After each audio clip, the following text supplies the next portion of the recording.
Ça va? Ouais.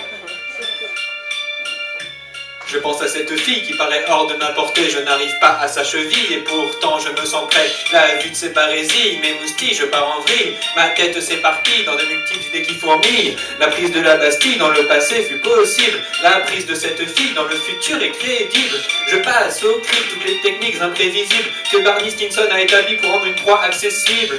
Dois-je m'inventer un nouveau métier pour être attractif? Que pensez-vous de pilote de fusée? N'est-ce pas trop abusif? Quant à mon accident l'année passée, évitons un truc dépressif.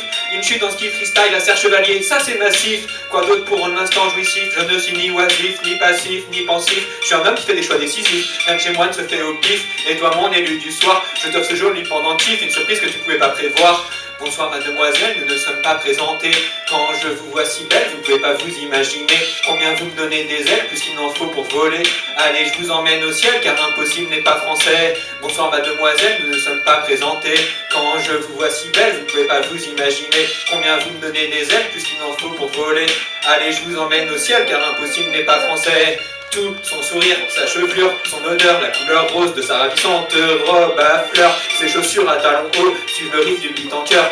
Tac et tac et tac et tac et tac et tac et tac. Si ce soir je veux faire tac tac, il s'agit d'être démoniaque ou plutôt aphrodisiaque, maman sur des lieux paradisiaques, direction plage de Carnac. Non je déconne, ce serait la claque. Une seule chose pour qu'elle le craque, c'est l'emmener dans mon zodiaque. Évoquer d'île en île tout le long des Caraïbes. Pas d'hôtel au campanile, on ne joue pas à domicile. Je te promets un séjour de l'amour à la belle étoile, où nous ferons l'amour sur ma planche à voile. Pour toi ma belle brune, je décrocherai la lune. On visitera les dunes et puis d'immenses lagunes. Toi qui n'as pas de lacune, moi non plus je n'en ai aucune. Au fait peut-être une, c'est que tu comptes pas pour une prune.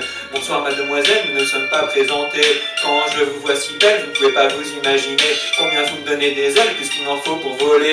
Allez, je vous emmène au ciel, car impossible n'est pas français. Bonsoir mademoiselle, nous ne sommes pas présentés. Quand je vous vois si belle, vous ne pouvez pas vous imaginer combien vous me donnez des ailes, puisqu'il en faut pour voler. Allez, je vous emmène au ciel, car impossible n'est pas français. C'est bien beau de rêver, d'imaginer, de s'émerveiller, mais vous me connaissez, je suis incapable d'improviser. Je ne suis ni skieur, ni conducteur de fusée. Je n'ai même pas le permis bateau pour pouvoir faire le beau. Manœuvrer un chameau n'est pas non plus de mon niveau. Oublie les dunes, les lagunes et puis aussi le cadeau. Je suis en manque de thunes, je n'ai pas non plus de château. Pour manger un morceau, je peux juste offrir un McDo. Pour coucher ensemble, oublie même le campanile. Tout ce que je rassemble, c'est mon 12 mètres carrés imbécile. Tu ne verras pas les étoiles de Paris sous le ciel gris, ni même la tour Eiffel, car il y a trop de vis-à-vis. Alors que me reste-t-il pour rendre cette femme docile? Comme je suis fragile, je prends un bon vieux Exomil.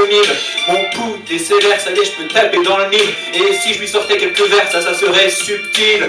Bonsoir mademoiselle, nous ne sommes pas présentés. Quand je vous vois si belle, vous ne pouvez pas vous imaginer combien vous me donnez des ailes, puisqu'il en faut pour voler. Allez, je vous emmène au ciel, car impossible n'est pas français. Bonsoir mademoiselle, nous ne sommes pas présentés. Quand je vous vois si belle, vous ne pouvez pas vous imaginer combien vous me donnez des ailes, puisqu'il en faut pour voler. Allez, je vous emmène au ciel, car impossible n'est pas français.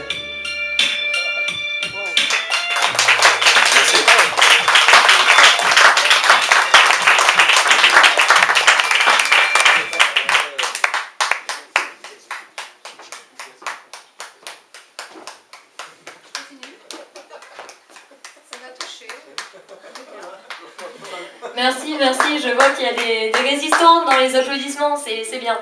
Je vous demande maintenant d'accueillir Lucie Plane. Merci de l'applaudir bien fort.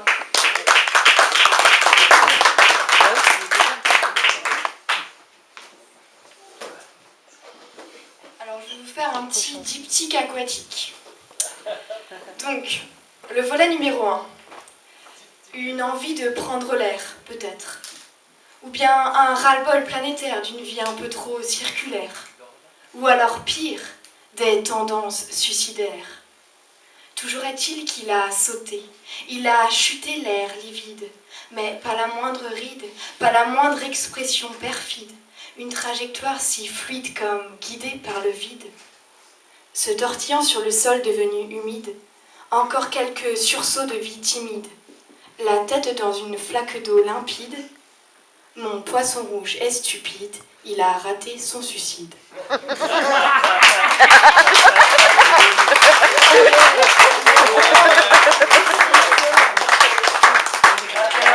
Le volet numéro 2. Allez, plus vite à l'est, urgeons. On met le turbo. Les ailerons débarquent, les pèlerins nous traquent. Tel Merlan l'enchanteur, commandant aux éléments naturels, du tac au tac, le colonel Girel haranguait ses troupes. Mais même sous sa tutelle qu'on ne pouvait pourtant plus ferme, certains se faisaient toujours la belle. Tel Lolotte, échappé à un court instant du banc. Pourtant ce n'était ni le lieu, ni le moment pour dévirer en solitaire. Ou bien Colin, le petit malin, qui avait plus l'appétit qu'un barracuda, et qui s'arrêtait tous les 2 mètres histoire de se faire une petite brochette de crevettes. Ou encore pire, Anna, belle, qui portait mal son nom car c'était un vrai ton. C'était aussi la femme du colonel Girel, qui n'avait pas vraiment choisi d'ailleurs. Toujours est-il qu'elle n'en faisait que des siennes, craignant constamment que sa maison soit détruite par un pèlerin de passage, un rien bourrin. Mais alors que Girel dénombrait Blénies et gobies par dizaines, un espadon surgit de nulle part et dans un saumon strueux et fulgurant, il décima le banc entier en un instant. Seuls Lolotte, Annabelle et Colin furent les témoins de ce massacre. De leurs copains, il ne reste que des arêtes à l'odeur un peu âcre. Moralité, mieux vaut être un poisson qui s'insurge qu'un mouton de panurge.